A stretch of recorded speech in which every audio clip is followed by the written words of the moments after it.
When we think of the ancient world, we picture kings building massive monuments on the backs of enslaved people, using brutal warfare to expand empires. But in the 1850s, the story of human history hit a strange detour. British railway engineers were laying tracks through the Punjab region of what is now Pakistan. To stabilize the steel rails, the workers needed millions of hard bricks.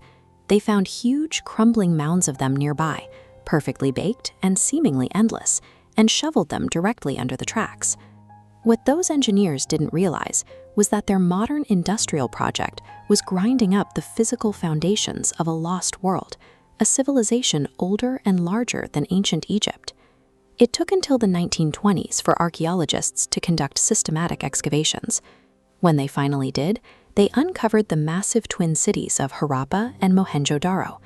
Almost immediately, the researchers noticed something missing. Across hundreds of acres of urban ruins, they couldn't find a single grand palace, royal tomb, or monumental temple. Then they noticed something that was even stranger. There was a complete absence of standing armies, mass weapon caches, or any structures designed to repel a military siege. This anomaly poses a very difficult question. How did the largest civilization of the ancient world achieve its massive scale and maintain order across millions of people without military force or kings?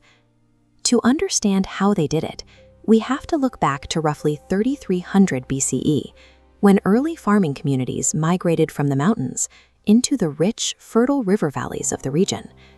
By 2600 BCE, these farmers had learned to tame the seasonal monsoons and floods. That mastery triggered a geographic explosion of full-scale urbanization across South Asia. The cities they built followed a strict urban blueprint. Settlements were laid out in precise grid systems, with main streets intersecting at perfect right angles. The materials themselves reveal extreme administrative coordination.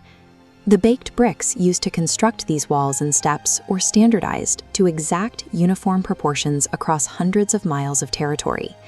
They also engineered the world's first comprehensive urban sanitation systems. Nearly every home had its own well for fresh water, an indoor washroom, and waste directed into covered drainage networks lining the major streets. Instead of pouring resources into monumental tributes to rulers, this ancient society prioritized civic engineering, public health, and a remarkably egalitarian standard of living for everyday people.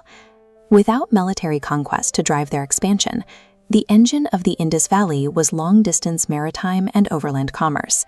They were highly organized merchants. They developed a uniform system of weights and measures, achieving accuracy down to 1.7 millimeters on their ivory scales to ensure fair trade across their vast network.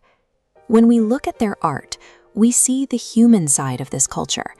Instead of conquering warlords, their sculptures depict serene, contemplative figures with intricate clothing. Their artisans achieved advanced metallurgy, creating sophisticated bronze castings, like this confident figure adorned with bangles, that reveal a vibrant, expressive society. To manage sprawling trade networks, merchants used thousands of carved steatite seals to stamp clay on outgoing goods. But these seals hide a frustrating reality for modern archaeologists.